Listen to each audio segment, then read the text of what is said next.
اے لوگو میری بات غور سے سنو، کیونکہ ممکن ہے کہ اس سال کے بعد میں تم سے دوبارہ نہ مل سکوں۔ یہ الفاظ تھے ہمارے محبوب محمد الرسول اللہ صلی اللہ علیہ وسلم کے جب وہ خطبہ حجۃ الوداع دینے لگے۔ یہ وہ خطبہ ہے جو پوری انسانیت کی نجات کا راستہ رکھتا ہے اور مسلمانوں کے لیے قانون کی حیثیت رکھتا ہے۔ اگر تم مسلمان ہو تو تمہارے اوپر یہ ضروری ہے کہ تم زندگی میں ایک بار اس خطبے کو بڑے غور و فکر سے سنو۔ آؤ میں تمہیں اپنے نبی کا آخری تفصیلی خطبہ سناتا ہوں۔ نبی اکرم صلی اللہ علیہ وسلم اپنی امت سے اس طرح مخاطب ہوئے کہ تمام تعریفیں اللہ کے لیے ہیں، ہم اس کی حمد کرتے ہیں، اس سے مدد مانگتے ہیں اور اسی سے بخشش چاہتے ہیں۔ اے لوگو میری بات غور سے سنو، کیونکہ ممکن ہے کہ اس سال کے بعد میں تم سے اس جگہ دوبارہ نہ مل سکوں۔ اے لوگو جس طرح یہ دن، یہ مہینہ اور یہ شہر حرمت والے ہیں، اسی طرح ایک دوسرے کی جان، مال اور عزت بھی تم پر حرام ہے۔ اے لوگو یاد رکھو تمہیں اپنے رب کے سامنے حاضر ہونا ہے اور وہ تم سے تمہارے اعمال کے بارے میں پوچھے گا۔ خبردار، زمانہ جاہلیت کی تمام رسمیں میرے قدموں کے نیچے ختم کی جاتی ہیں، جاہلیت کے تمام خون معاف کیے جاتے ہیں اور سب سے پہلے میں اپنے خاندان کے خون ربیعہ بن حارث کے خون کو معاف کرتا ہوں، اور زمانہ جاہلیت کا سود بھی ختم کیا جاتا ہے، اور سب سے پہلے میں اپنے چچا حضرت عباس بن عبد المطلب کا سود ختم کرتا ہوں۔ اے لوگو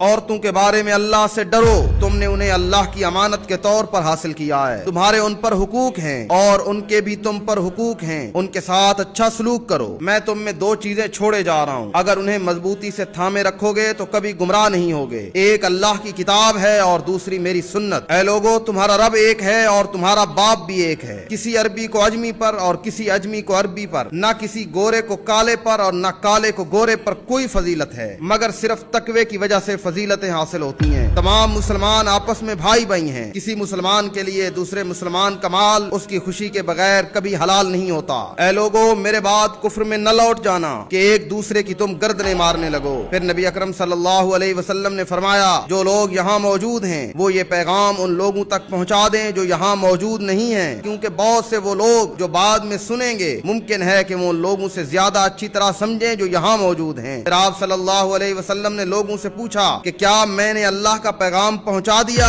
تو سارے کے سارے لوگ بیک زبان گویا ہوئے کہ جی ہاں آپ نے پیغام پہنچایا نہیں بلکہ پیغام پہنچانے کا حق ادا کیا ہے۔ پھر میرے اور آپ کے محبوب محمد الرسول اللہ صلی اللہ علیہ وسلم نے اپنی مبارک انگلی کو آسمان کی طرف اٹھا کر 3 مرتبہ فرمایا اے اللہ گواہ رہنا، اے اللہ گواہ رہنا، اے اللہ گواہ رہنا، میں نے آپ کا پیغام آپ کے بندوں تک پہنچا دیا ہے۔ تو اب آپ کا یہ فرض ہے کہ اپنے نبی کے پیغام کو آگے پہنچاؤ اور اس خطبے پر عمل کرنے کی کوشش کرو، کیونکہ یہ آخری تفسیری خطبہ دے کے وہ آپ کا محبوب اپنی امت سے جدا ہو گیا۔